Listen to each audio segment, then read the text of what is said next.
Bonjour et bienvenue dans la classe média. Aujourd'hui, nous allons parler des problèmes dans le mannequinat. Tout d'abord, qu'est-ce que le mannequinat ? D'après le dictionnaire, c'est une forme humaine sur laquelle les couturières essayent les vêtements en cours de confection ou qui sert à exposer ceux-ci dans les étalages.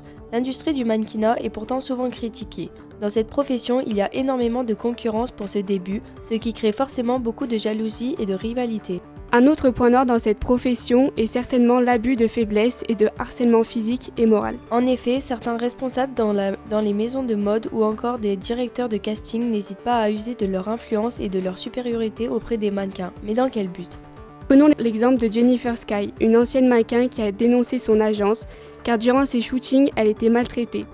Elle dit, je cite, « Je suis devenue si peureuse, je ne pouvais même plus parler ». Cela lui a généré un syndrome de stress post-traumatique.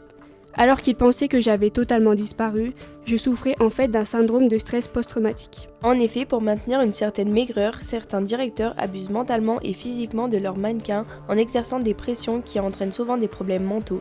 Les critères de beauté voulus par les responsables des mannequins sont d'avoir un corps extrêmement fin qui peut causer de l'anorexie, des troubles du comportement alimentaire et un mal-être permanent. De nombreux comportements envers l'industrie ont été dénoncés, comme des violences sexistes et sexuelles qui ont été banalisées.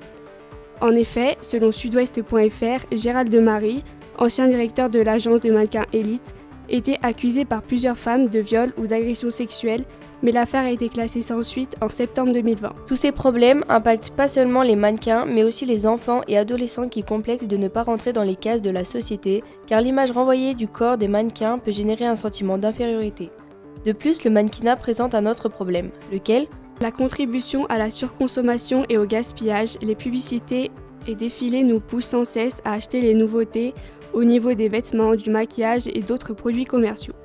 Les fabricants de ces produits qui travaillent dans des conditions déplorables sont mal payés pour les efforts qu'ils fournissent. Merci de nous avoir écoutés, c'était Colline Husson et Julia Médico, à bientôt sur LDV Média.